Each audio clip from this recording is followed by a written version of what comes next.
In the third stage of the design process, the generation of ideas, a variety of thinking strategies will need to be engaged. This will involve three distinct approaches. Each is represented by a thinking hat. At this stage of the design process, the black hat of judgment is banished. There are no bad ideas during this part of the process. Putting on our blue captain's hat, we commence our journey with a map, a mind map, displaying the complexity of the field, what needs to be explored and addressed. A good mind map shows the shape of the design problem, the relative importance of individual points, and the ways in which facts relate to one another. We begin with the title of our design problem or communication need. Write the title of the subject you're exploring in the center of the page and draw a circle around it. We're going to use the logo brief as an example, understanding that it will be relevant to not only the communication field, but will also relate to the environmental design field and the industrial design field. Draw lines from the subject circle as you think of subheadings of the topic or important facts or tasks that relate to the subject. In a VCD design process, the subheadings are suggested by the design fields, be it environmental, industrial, or communication design. Label these lines with your subheadings. Dive deeper into the subject to uncover the next level of information, that is to say, the related subtopics, tasks, or facts.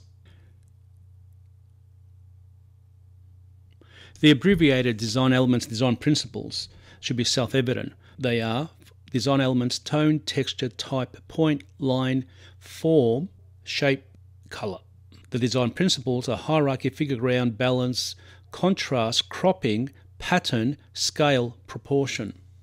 Now, they will relate to whichever design field you're designing for. The same is true for media materials, design parts, constraints, design ends, and design target. Repeat this process for the next level of facts, tasks, and ideas. Draw lines out from the appropriate headings and label them. To apply this mind map scheme to other design problems, modify the subheadings for design parts, constraints, context and purpose, and audience.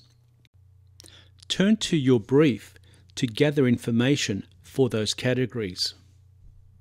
Finally, the subheadings under media materials for fabrication is specifically relevant to the potential materials used in industrial and environmental design fields when a design is fabricated or constructed. Note that the elements and principles of design have already been expanded for you. Use that information to your advantage. In creating a mind map, you have mapped out the design problem and identified each component that needs to be addressed as you proceed. That identification of all the components or ingredients that will need to go into your idea exploration recipes is a white hat job. A good way to proceed is now listing the important ingredients in a word list. Organize words and phrases that are related to the design problem and create one or more lists. Here are some questions you can pose so as to create a word list. Where will the design be located or used? List all the possible locations and uses. Who uses or sees the design? List every person or group that may come into contact with the design. What does the design need to do or achieve? List all the possible functions that the design could achieve. What features might the design include? Be creative in listing every possible feature, practical or not. There are no right or wrong answers here.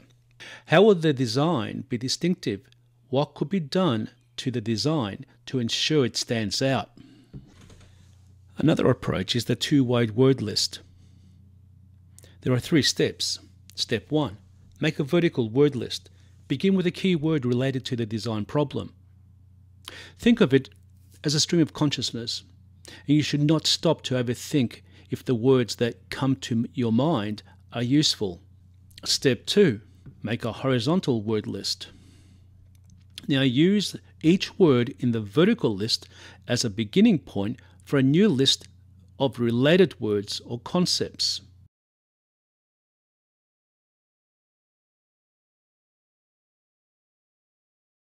Step 3. Make a visualization drawing.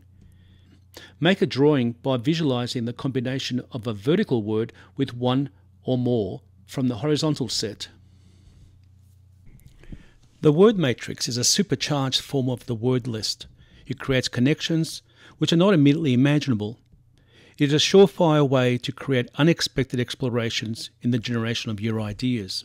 It organizes information about the design problem so as connections can be made between words in different categories. It is an especially useful way to develop logos, but in a modified format, it can also be used to generate ideas for any design problem. The basic matrix for logo design relies on 4 to 8 nouns, people, places or things, words that can best describe the design problem, serving as column headings under which related words, terms and concepts are listed. In the creation of logos, one category column is titled Anamorphic. Anamorphic refers to words that describe beings or things that, as concepts, exemplify the attributes of the client. For example, the bulls of the Red Bull logo or the gorillas in the Melbourne Zoo logo. The anamorphic column category is replaced by more relevant terms for all other designs. I'll show 2 examples created by Gardner Design. The first is the entry for the 2004 Olympics in Greece. Category words include fair play, peace, Greece, Olympics, athletics, mythology, and anamorphic. These words become headings for lists of related words. For example, under Greece, nouns relating to Greece were listed: olive trees, Aegean Sea, Parthenon, blue and white, sky, Olympia, history, Panhellenic, amphora, Grecian, pottery, ruins, and capitals. The logo designer then drew connections between the columns. By combining disparate concepts, unexpected connections emerge.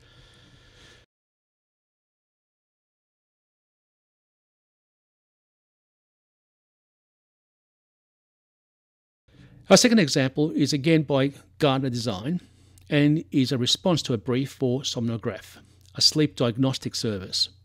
The target audience are doctors, clinics and hospitals. Again, headings of key information about the problem form category headings and related words populate the column. Connections do not need to be intentional or related to each other. They can be totally random. The more random, the more surprising the results. Here is a student example by Ellen Lim of 2019. Her matrix is on the left and her idea is generated by the forced connection of words. Also note her annotation style. While wearing her black and yellow hats, she uses plus and minus, positive and negative comments for each design.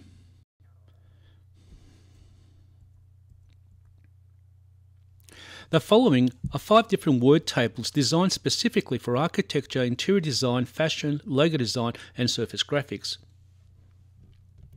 Each have the first 2 and the last 4 columns in common. However, the third column category is different for each. The third column targets the specifics of the individual design problem, whereas the others are more generic. However, they are still relevant to all visual communication design problems. The column category headings include style, shape, form. For architecture, we have materials. For interior, we have feature walls and cafe elements. For fashion, we have materials. For logo, we have anamorphic. And for surface graphics, we have ingredients. Finally, we have color scheme, emotion, design elements, design principles. Use the word matrix most relevant to your particular design problem. Random word and drawing is an idea generation technique especially useful for industrial design, including fashion. Begin by selecting a word at random from any document, then look for novel associations between that word and your design problem. Then make a drawing of the two. Take, for example, redesigning a clothes stand. Use the random word cactus. Their combination is a cactus clothes stand, an actual design. Here's another example. Take the design problem for a sofa. The random word is lips. The result is a drawing for lip sofa. Now, this is an actual design by Salvador Dali. Not all designs are going to work out using this method, but will produce totally unexpected design solutions.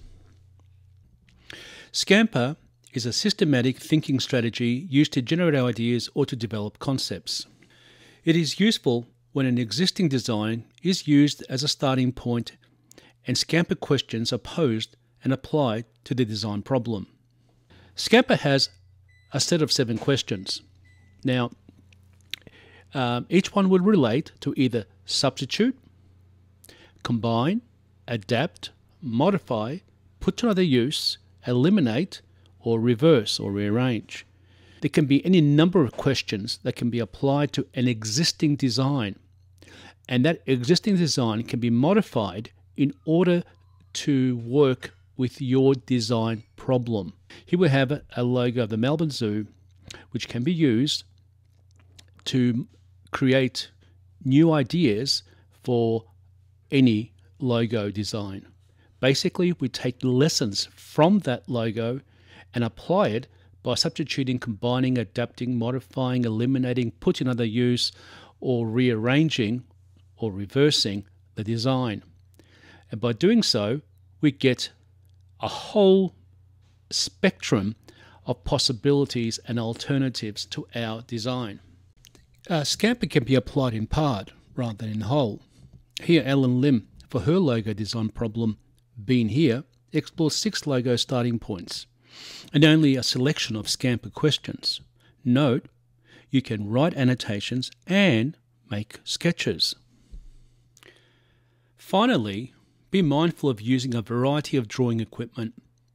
You should always change your drawing equipment when you get stuck, bogged down, or run dry of ideas. Your drawing equipment is a form of constraint to the visualizing of your ideas.